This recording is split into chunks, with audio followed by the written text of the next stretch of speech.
哥，这次杀戮之邪，我们下次我们再战。也算收获颇丰。要想发挥的时候会有点疼。痛快！借助世界啊！也需要去宇宙为，我们要变强。好，以求谋取新的机遇。考核现在开始，我们一起。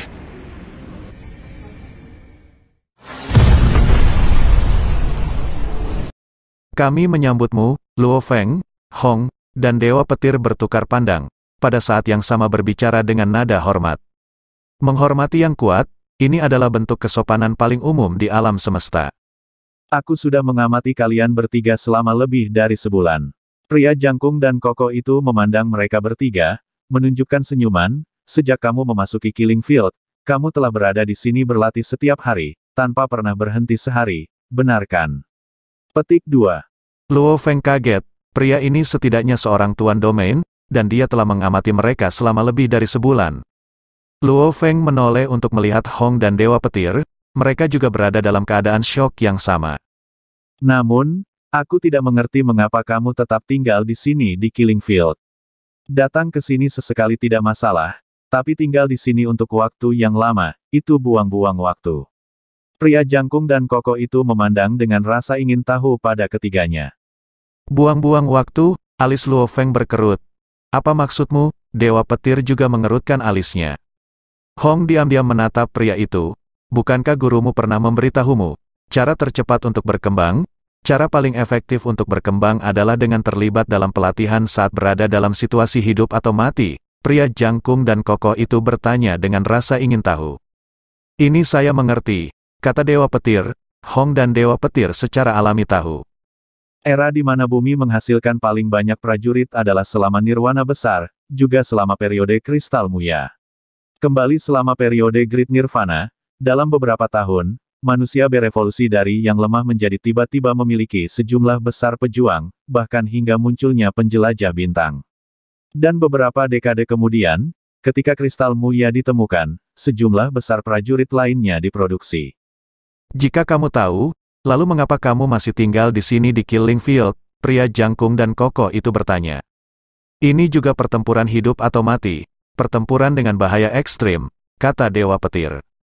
Salah, benar-benar salah. Pria jangkung dan kokoh itu tertawa, tersenyum sambil menggelengkan kepalanya. Sepertinya kalian bertiga tidak memiliki guru, atau level gurumu sangat rendah. Luo Feng dan saudara-saudaranya mendengarkan dengan cermat. Seorang prajurit tingkat tuan domain berbicara kepada mereka bertiga. Ini adalah keberuntungan mereka. Tahukah kamu mengapa kekuatanmu akan meningkat pesat selama pertempuran hidup atau mati?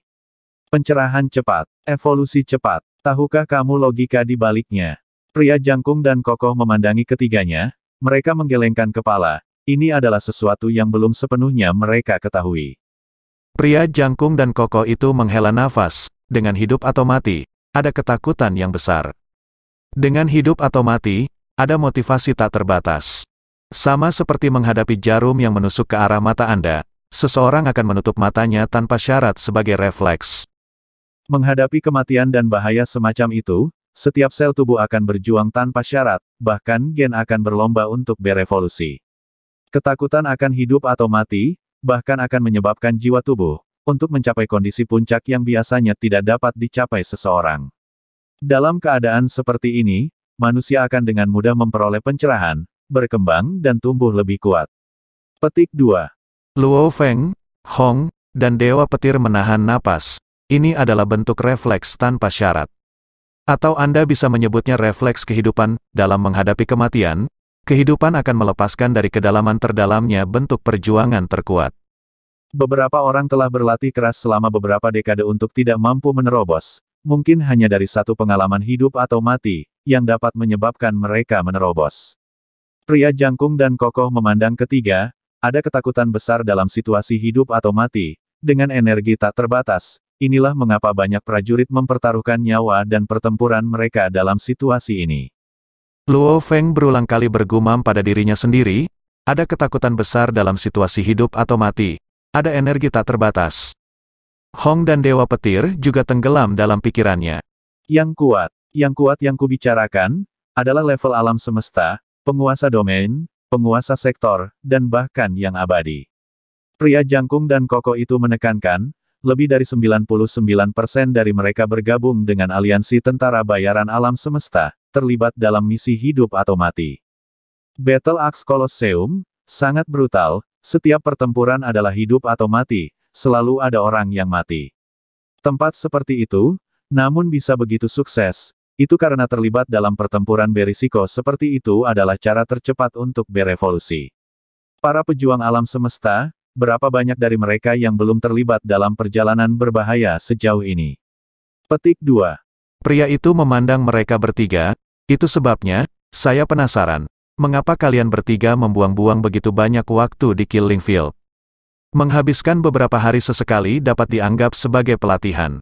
Bagaimanapun pertempuran dan pelatihan, efek Gurudel di dalam Killing Field, tidak akan pernah bisa sepenuhnya meniru efek dari pertempuran hidup atau mati yang sebenarnya.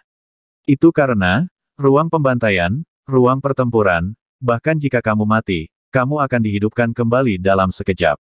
Ini adalah alam semesta virtual, yang tidak akan pernah bisa sepenuhnya membiarkan Anda merasakan bahaya hidup atau mati. Secara alami, Anda tidak akan pernah mencapai efek evolusi penuh. Petik 2. Luo Feng, Hong, dan Dewa Petir semuanya benar-benar mengerti.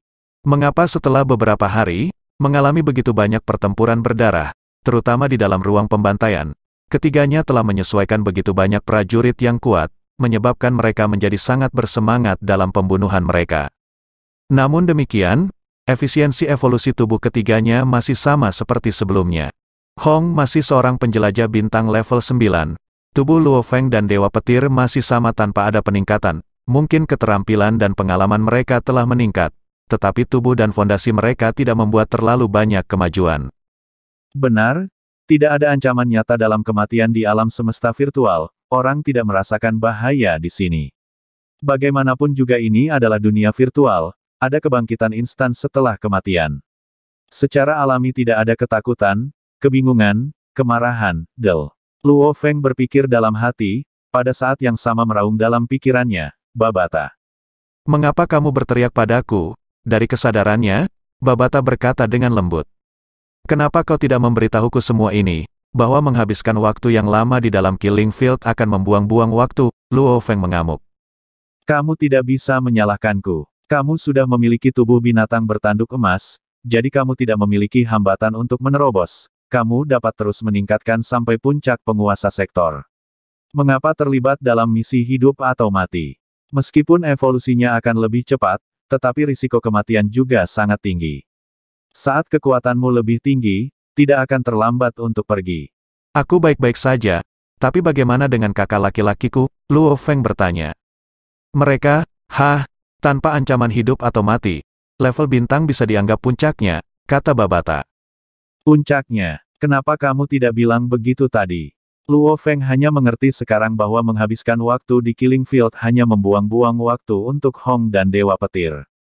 Misi yang diberikan Master kepadaku adalah untuk melatih dan mengasuhmu. Dan bukan untuk melatih dan memelihara Hong dan Dewa Petir. Ketika kamu menjadi lebih kuat, kamu dapat melanjutkan misi hidup atau mati ini. Aku akan mengingatkanmu di masa depan, itu tidak banyak kerugian bagi Hong dan Dewa Petir.